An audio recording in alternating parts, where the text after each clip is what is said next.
Hello students, this is Ankush sir. Students, कल के lecture में हम लोगों ने करा कंपोजिशन ऑफ फंक्शंस। स्टूडेंट, आज हम पढ़ेंगे invertible functions. So student, what is invertible function? So start करेंगे। Student, let F from A to B a function. हमारे पास ये फंक्शन है। Then F is said to B a invertible function. F invertible function होगा if for F there exist another function G from B to A.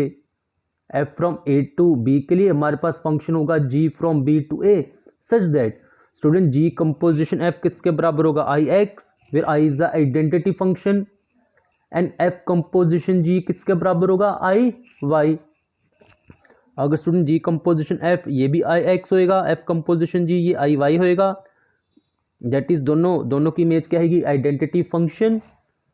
Then F को बोल दिया जाएगा invertible function और स्टूडेंट जी को बोल दिया जाएगा इनवर्स ऑफ एफ। जी क्या यहाँ पे? Inverse of F, that is G लिखा क्या जाएगा? F inverse. ये स्टूडेंट एफ ऊपर ये -1 का साइन, ये किसके लिए? इनवर्स के लिए। और हम बोल देंगे a function F from A to B is invertible. ये फंक्शन इन्वर्टिबल होगा, that is F inverse exist if F is 1 1 on 2। अगर एफ 1 1 ऑन 2 है then F is invertible. And student inverse is given by f is a function from a to b. Student f inverse, it is a function from b to a. f is defined by f of x is equal to y. f inverse, it is defined by f inverse y is equal to x. तो student invertible function इसकी definition के basis पे आज start करेंगे। Question number हम लोगों ने कल करा था क्वेश्चन नंबर 3 तक, आज स्टार्ट करेंगे फिर question number 5। Student question number 4 वो आप लोग खुद सॉल्व कर लीजिएगा। क्वेश्चन नंबर 5 वो स्टार्ट करेंगे आज। स्टूडेंट क्वेश्चन नंबर 5 3 पार्ट, हमें 3 फंक्शंस गिवन। बोला गया इनमें से कौन सा फंक्शन इन्वर्टिबल है, और अगर इन्वर्टिबल है स्टूडेंट इनवर्स वो निकाल के बताइए। जैसे फर्स्ट पार्ट यहां पर बोला गया F is the function from 1 2 3 4 to 10। पहले सेट 1 2 3 4, दूसरा set 10 defined by under function F.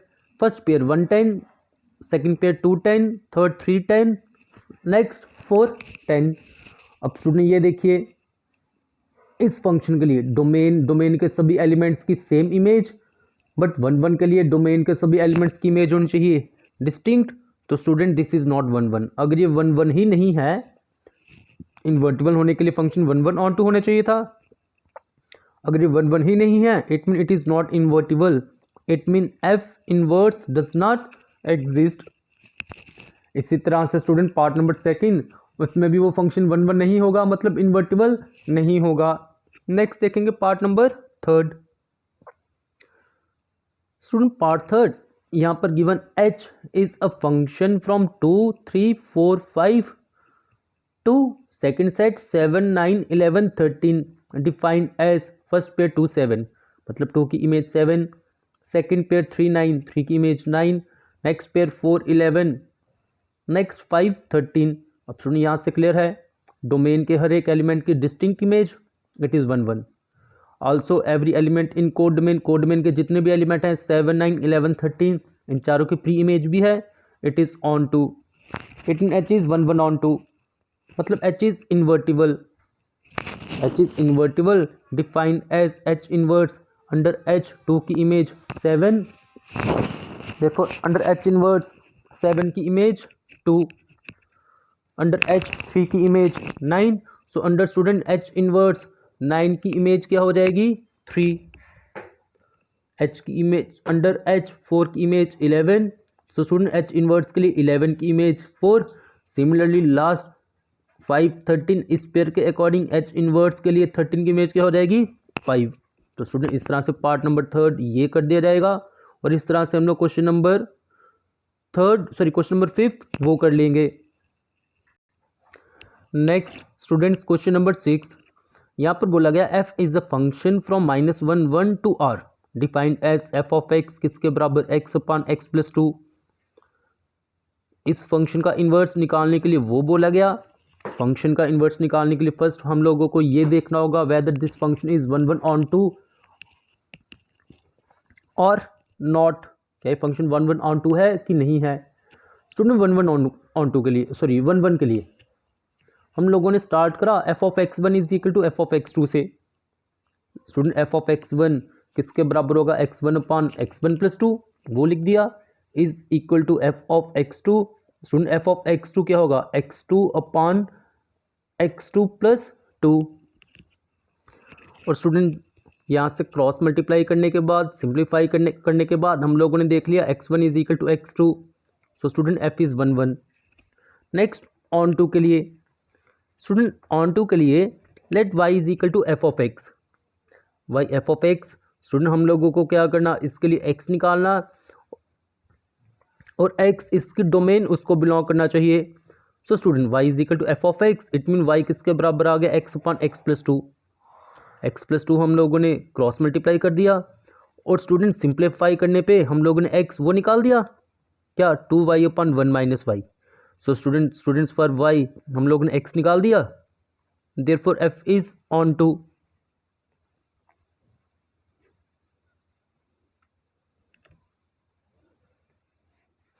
अब student since f is 1 1 on 2, therefore f is invertible. It mean f inverse it exists given by f inverse y is equal to x, that is f inverse y किसके बराबर x। x student हम लोगों ने क्या निकाल दिया, 2y upon 1 minus Y. Similarly इसी तरह से स्टूडेंट हम लोग क्वेश्चन नंबर 7 वो कर लेंगे। नेक्स्ट स्टूडेंट क्वेश्चन नंबर 8, यहाँ पर बोला गया f is a function defined as f of x is equal to x square plus 4। ये भी स्टूडेंट जस्ट लाइक 7 क्वेश्चन, इसको 1 1 ऑन टू प्रूव करने के बाद इसका इन्वर्टिबल पार्ट वो कर दिया जाएगा। सेम 9th क्वेश्चन के लिए हमको f ऑफ x गिवन, हम स्टूडेंट उसको प्रूव कर देंगे 1 1 ऑन टू और उसका निकाल देंगे इन्वर्स। इस तरह से up to question number 9th हम लोग कंप्लीट कर लेंगे। और स्टूडेंट क्वेश्चन नंबर 7, 8, 9 ये तीनों क्वेश्चन इंपॉर्टेंट भी हैं। नेक्स्ट क्वेश्चन नंबर 10th वो देखेंगे। स्टूडेंट क्वेश्चन नंबर 10th यहां पर बोला गया show that for every function f there is a unique inverse, that is यहां पर बोले फॉर इन्वर्टिबल फंक्शन f, अगर f इन्वर्टिबल फंक्शन है इट हैज यूनिक इनवर्स, इसका इनवर्स यूनिक होगा, इसको बोल दिया जाएगा यूनिकनेस ऑफ इनवर्स।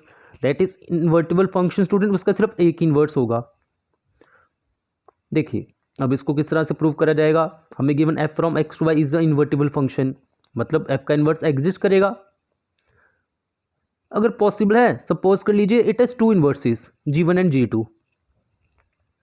स्टूडेंट हम लोगों ने स्टार्टिंग में इनवर्स उसकी डेफिनेशन पढ़ी, एक 1 1 ऑन 2 वाली, एक कंपोजिशन वाली।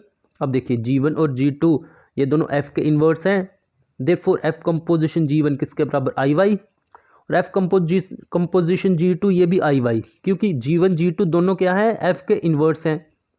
अब देखिए from first and second f composition g1 किसके बराबर हो गया, f composition g2।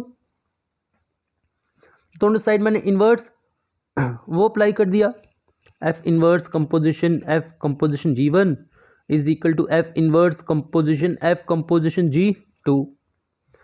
Student composition it is associative, that is इसको लिखा जा सकता है लेफ्ट हैंड साइड को f inverse composition f composition g1, same right hand side इसको भी लिखा जा सकता है f inverse composition f composition g2। Student f inverse composition f किसके बराबर i, सो नेक्स्ट क्या गया i composition g1 is equal to i composition g2। i is identity function, इसकी कंपोजिशन किसी भी फंक्शन के साथ कर दे सेम वही फंक्शन आएगा। सो i कंपोजिशन g1 किसके बराबर g1, i कंपोजिशन g2 किसके बराबर g2, so g1 is equal to g2। So student इस फंक्शन के हम लोगों ने दो इनवर्स सपोज किए g1 g2, लास्ट में वो दोनों इक्वल आ गए, मतलब एक सिंगल इनवर्स उसमें चेंज हो गए। इट मीन f का सिर्फ एक ही इनवर्स है g, so f has unique inverse g। इस तरह से क्वेश्चन नंबर 10th वो प्रूव कर दिया। Similarly question number 11th question number 12th इसी तरह से इन डेफिनेशंस को फॉलो करके हम लोग कर देंगे, सॉल्व कर देंगे। तो स्टूडेंट इसी तरह से आपकी एक्सरसाइज 1.3 वो कंप्लीट, और फर्स्ट चैप्टर आपकी एक्सरसाइज 1.3 यहीं तक करा जाएगा। सो आपका चैप्टर नंबर फर्स्ट वो भी complete. So student next lecture से हम लोग आपका नया चैप्टर वो स्टार्ट करेंगे। तो आज का लेक्चर हम लोग यहीं पे कंप्लीट करेंगे। Thank you.